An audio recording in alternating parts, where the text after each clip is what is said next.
Okay, so in this review we're going to look at 1/32 Mirage IIIC from Italeri, and this is kit number 2505. As you can see, it's a pretty big box it's all arrived in. So I've already had the box open, taken things out of the bags, and had a look through things and worked out what I'm going to talk about. So we'll take the lid off the box and so you can see what's inside. So, first thing we notice is there's a booklet with the decal sheets inside. We have one clear part sprue. On the right hand side here is basically an empty box with a photo etch sheet attached to the top, with glued to the top basically. This box is empty, by the way, so this whole box is a few inches wide, longer than it really needs to be, which I don't know, might make postage a bit more expensive, but that's about it really. It's a good sturdy box anyway. Inside are 5 sprues. We'll have some close look at those in a second, but there's a duplicate of one of the sprues. So one loose part, which from what I can gather always seems to come loose. Here's the duplicate sprue, and an empty box. So we'll get rid of the empty box and start off with the instructions. Let's take the loose bits and pieces out of here. There's one loose sheet of paper, the decal sheets. So the instructions, there's quite a few pages here. Start off with a brief description of the Mirage IIIC. Have a look on Wikipedia, there's quite a bit more written. Basically the 3C was the first real production version, and the French Air Force had about 100 Cs built. Everything that comes after this has slightly longer fuselages. So it'd be interesting. I don't think there's any way they can use this kit to sort of build on it and just change a couple of sprues and make it into, say, an E, but we'll see. So turn over the sheet. There's a list of all the sprues. We've got 3 big sprues, ABC, 2 Ds, clear part C, photo etch. The colours of paints we're going to need, names, FS numbers, and Italeri acrylic paint references. And turn over to the first bit of the kit itself. It's all CAD drawings, which is pretty good. They're nice and clear. Lots of white space around the diagram so you can see what's happening. Everything is indicated with both the part number and the sprue number, so there's no hunting around trying to find exactly which part we're talking about. Everything's nice and clear. This page is all about building up the cockpit. The seat comes in quite a few parts, 3, 4, 5, 6, 7, 8, 9 parts for the seat. So that makes quite a nice seat, cockpit. We'll have a look at the plastic parts when we actually get to the instrument panel.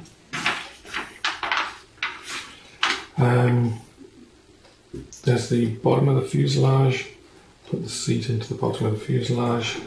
Add in the wheel wells, air intakes for the engines. Here's the air intake, the built air intakes going into one side of the fuselage. Build the engine, tail. Then you've got 2 choices, and this is a sort of a biggie. Do you fit the engine or do you not fit the engine? Because there's an engine trolley as part of the kit, so you can either fit the engine inside the aircraft or you can put the engine on the trolley. You don't get 2 engines, so you've got to work out where you're going to put it. And there's holes to drill in various places nicely indicated. Yeah, so that all seems straightforward. Entrap the engine well, perhaps the engine and definitely the intakes inside the two left and right fuselage halves. It looks like the fuselage itself is made from 3 pieces, because we had the cockpit and stuff is built on the like a fuselage bottom, and then you got left and right sides. Looks like you probably won't be able to see the front of the engine down the air intakes because of the curve, but we'll have to see. Now onto the wings and air brakes. The main undercarriage legs have to go in before you put the top and bottom halves of the wings together. Which would be interesting because I know some people like to add the undercarriage right at the end, but this time you have to fit the main legs to get the wings together. It's over, and now the top of the fuselage goes onto the bottom we made earlier, port and starboard wings, and then the intakes go on the front. Need some nose weight, doesn't say how much weight to put in. Usually can kind of work it out. I sort of try and balance it on something and just trial fit until the nose is heavy. And now again we're back to have we fitted the engine or not. As if you don't fit the engine, there's just a tail cone to go on. If you did fit the engine, then there's 3 other parts go inside. If it's personal choice, but if it's going to sit on the shelf, probably nobody will ever know that the engine isn't inside. If it's going to get looked at, then people will notice that the engine is missing. Now the underside of the wings and ailerons going on, and looks like some pylons going on. So basically you need to work out which pylons you want to get fitted by this stage. So basically you need to be choosing which decal options you're going for already. Now fitting the undercarriage, fitting wheels, and carriage doors open or closed. If you do open, you'll have to find a stand from somewhere, because there isn't one in the kit. Here's the nose undercarriage with closed doors, and here's the nose undercarriage with open doors and the nose wheel fitted with a flattened bottom to it. Here's the bottom of the nose and some small amounts of photo etch go on the outside, and then things to hang underneath it, air-to-air missiles, fuel tanks, air-to-ground missiles. The Mirage IIIC was much more successful as an interceptor than it was that ground attack. Essentially it was built to be an interceptor. And now you have various configurations of things to hang underneath it. You just need to make sure you hang in the right things that match up with your choice of aircraft from the decal sheet. And there we go. Putting things, hanging on ordnance off the aircraft, air-to-air missiles, there's both French and Israeli air-to-air missiles in the kit. Adding in some more photo etch, cockpit, mirrors on the canopy. Cockpit closed, cockpit opened, 2 options. There's a ladder, but no figures with the kit. Now we build the engine trolley. Again, if you put the engine inside the aircraft, then maybe you can find something else to put on this, but we'll see. And there's your 2 final versions, and you can see there's a slight difference in these 2 images at the back end as to whether the engine is fitted or not. So it looks like you will be able to see if the engine's fitted or not. And yeah, looking at the back end there, there'll be a huge great big hole with nothing in it. So basically if it's going to sit on the shelf and nobody's going to look at it from the back, then it'll be okay to leave the engine out. But if people are going to look at it pretty closely, then it's going to look odd. And also anyway, if the engine was out, you generally find all these panels wouldn't be bolted up, there'd be things, panels open and the like. We'll get on to the decal choices, and what have we got? We've got A to F. So, and the A to Fs, I'm thinking match up with things. So which is strange because we get up to F, but there's also a configuration G and H. So just the fact you've got decal choices up to F doesn't kind of match up with your ordnance configurations going up to H. It shouldn't be too tricky to work out which ones are which. So back to decal options. Desert Camouflage, France, Djibouti, 1980. Another French version, 1978 in France. This one's mostly grey. This one is mostly aluminium and gloss silver. And again, a French version, 1967.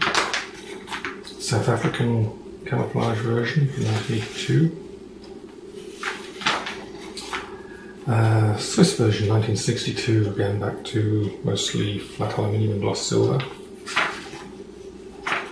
And an Israeli version from the Six-Day War, 1967, again mostly flat aluminium and gloss silver. It's a lot like the Swiss one, actually, by the looks of it. And then over there's your decals and painting guide for all the ordnance. And there's the whales and the pylons, and where all the decals go on those. So, talking of decals, let's have a look at the decals. So the first thing I noticed is this loose sheet on one side. It has all the common decals. On the other side, there's a correction which matches up with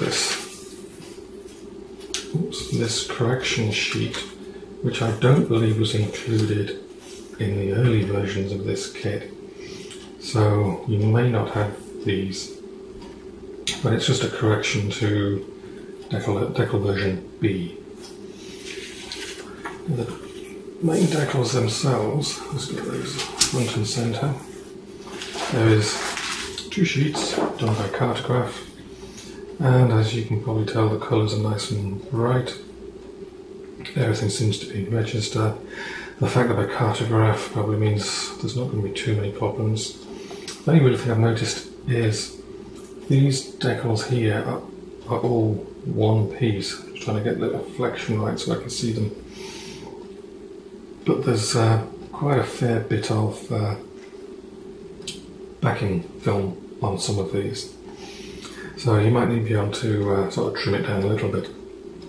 It's kind of handy on the plus. It saves you having to struggle with alignment with getting quite a few small decals all in the right places. And on the minus side, you've got some pretty big backing films to deal with. So they've sort of simplified it down a little bit for you. Got some nice sheets there. This is the other sheet. Oops, off my way out. And again, you can see nice bright colours, nicely everything's in register. Yeah, the decals definitely look good. And yeah, my only reservation is some of them seem to have pretty big backing films. So now, let's have a quick look at take that off there.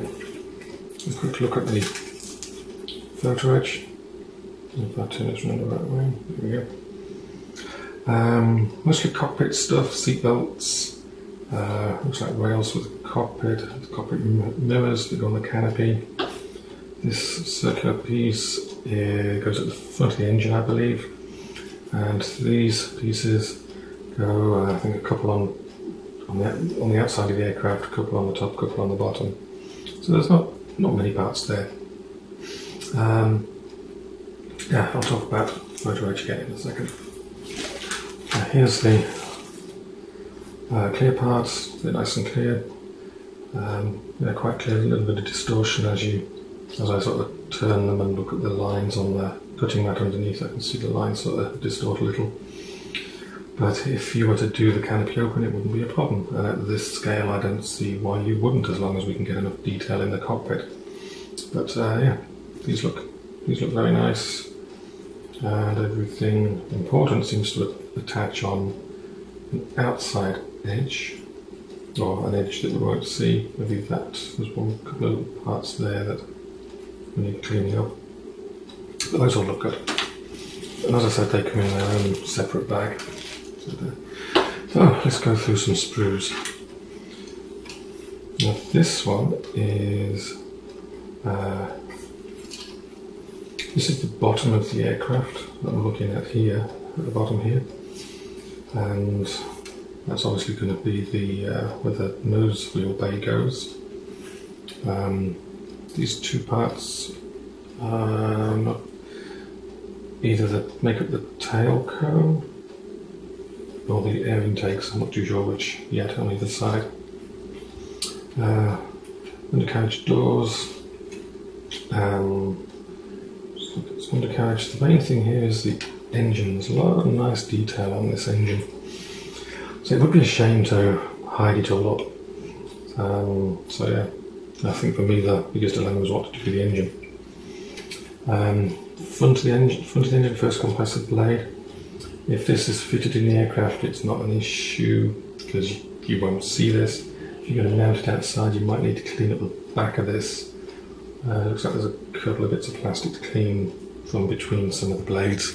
I don't know if you can see that on there, but there's the detail on the front of the engine there. So these look nice. The raised and recessed details as appropriate, and it looks rather good. I can just feel those panel lines underneath my nail as I scraped across there. But looking at where things are attached to, they all seem to be attached to, for the most part, in places that I'm not going to be seeing afterwards. So, on to the next one. And this one is obviously top and bottoms of wings. Air brakes go here, wheel wells will fit in here. There's some wheel well parts.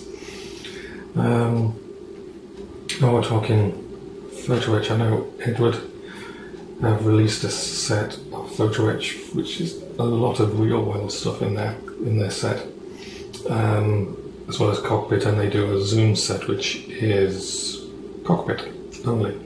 And the masks, of course. I think Cutting Edge do masks as well. Yeah, so these look good, nice detail. Yeah, there's quite a bit of detail in this undercarriage bay already. If you want to go to the next level, then the Edward stuff will definitely take you there. But for most people, there's probably enough here unless you're going to spend time looking at the undercarriage bays. Now this is the double thread. There's two of these. As you can see, it's fuel tanks, missiles, and the engine trolley. And that's pretty much all here. Main wheels. Yeah, so there's, yeah, like I said, two of those in there. And then the last one is probably the most interesting one. First thing is this gap here, that is where the nose cone comes from. And there's plenty of space in there to put some nose weight in, which you'll definitely need. Two sides of the fuselage, some nice detail, probably undercarriage bays again, Cockpit. Noticing there's no decals for cockpit instruments, and there's the cockpit. There's the instrument panel itself, sort of raised detail. So in 1/32nd you're just going to be able to see stuff, especially if the canopy's open, so you probably either do some really good painting, get a photo etch set, or do individual instrument decals. More undercarriage legs. I know there's metal replacements on the market as well. But these look good, and up here, I think that's the nose wheel. So there's a lot of fine detail here already on this. So overall it looks good. The only things I'm thinking is the dilemma of what do I do with the engine. fit it in or leave it outside on the engine trolley. The instrument panel I'm going to have to do something with. The Edward photo etch set at least for the cockpit is looking pretty enticing, especially since this is 1/32 and it's going to be pretty visible. And some of the on the decal sheet, some of the backing film seems pretty big. Nothing that's insurmountable. It seems like it's a pretty straightforward build process. They've made it nice and simple. There's plenty of parts, but there's not hundreds of them, like could be done in this scale. So it seems like they've opted for something that's going to be pretty straightforward to build and get a good result with. And if you want to take it to the next level, there's Edward photo etch out there which will add even more detail. Yeah, so overall, it's a pretty good kit. It's nice. It'll be a nice build for pretty much anyone, I think. The only thing I'm noticing is, as I said right at the beginning, is the 3C was basically one of the shorter ones. It was longer than a good deal longer than the A's, but everything that came after it, was it the B's is the trainer version to your cockpit. It had an extra foot or 300 millimeters in this sort of area. Other ones had longer noses, so they might be able to do something with an E with a different nose cone, but it kind of looks like at the moment like the C is the only option you're going to get from most of these sprues anyway, without replacing this complete sprue and the one with the bottom of the fuselage. So yeah, overall it's a nice kit, well worth the build, should be pretty simple, pretty straightforward, and that's it. Next up I'm going to take a load of photographs of everything. You'll be able to see those on modelbuilderinternational.com, and I'll add some more text in there as well, so see you there.